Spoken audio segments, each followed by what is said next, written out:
Bonjour. Alors aujourd'hui, avec ce beau soleil et cet été qui arrive, j'ai eu envie de vous raconter le mythe qui pour moi est le plus beau mythe de la Terre entière. Je vais vous le raconter pratiquement sans explication parce qu'il est très clair, juste un petit peu à la fin, et j'espère qu'il vous fera du bien. À tout de suite. Je suis Florence Fabrègue, thérapeute à l'Île-sur-Tarn. Je propose des séances de décodage mythologique sur place ou par Zoom. Vous trouverez les coordonnées de mon site en description. Si vous aimez la mythologie qui a du sens, abonnez-vous à ma chaîne et n'oubliez pas de liker et de commenter cette vidéo. C'est important pour le classement. Merci. C'est un passage de l'histoire d'Amaterasu, la déesse du soleil, de la tradition shintoïste japonaise. Alors, chez les shintoïstes, le soleil est féminin et la lune est masculin. Alors, Amaterasu est à sa place dans le ciel, elle éclaire le monde, elle rayonne, tout va bien. Seulement, elle a un frère. Et ce frère, il fait rien qu'à l'embêter. Si vous avez eu un frère, vous savez de quoi il est question. Et donc, ce frère n'arrête pas de faire des choses pour lui mettre des obstacles, pour lui poser problème.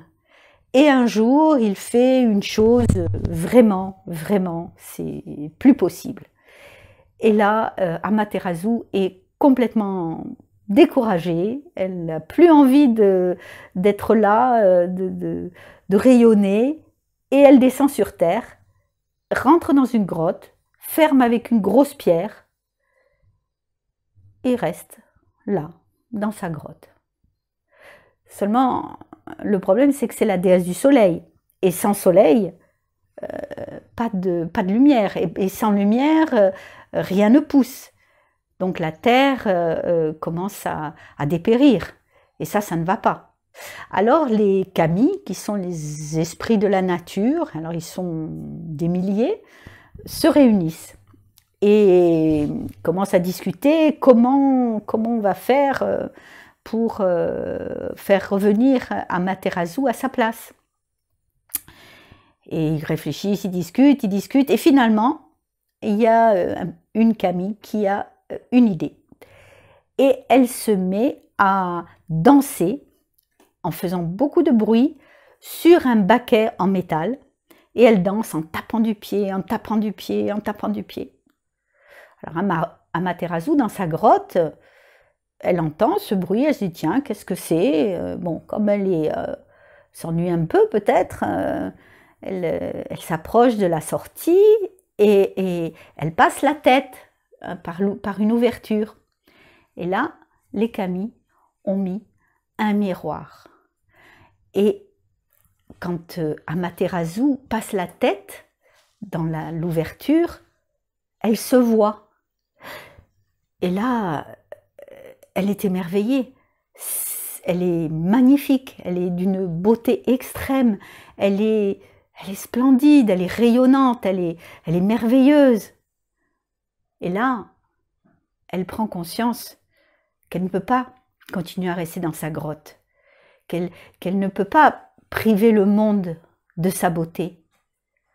Alors elle sort et elle remonte dans le ciel, et depuis elle resplendit au centre du ciel, offrant sa beauté au monde. Voilà, l'histoire s'arrête là. Et vous voyez la différence avec, par exemple, le mythe de Narcisse.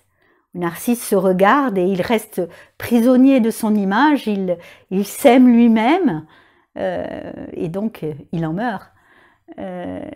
Tandis que Amaterasu va offrir sa beauté au monde. Et c'est là toute la différence. Il n'y a pas de culpabilité à se rendre compte de sa beauté. Mais à ce moment-là, il faut la donner. Voilà. J'espère que cette histoire vous fera du bien. À bientôt.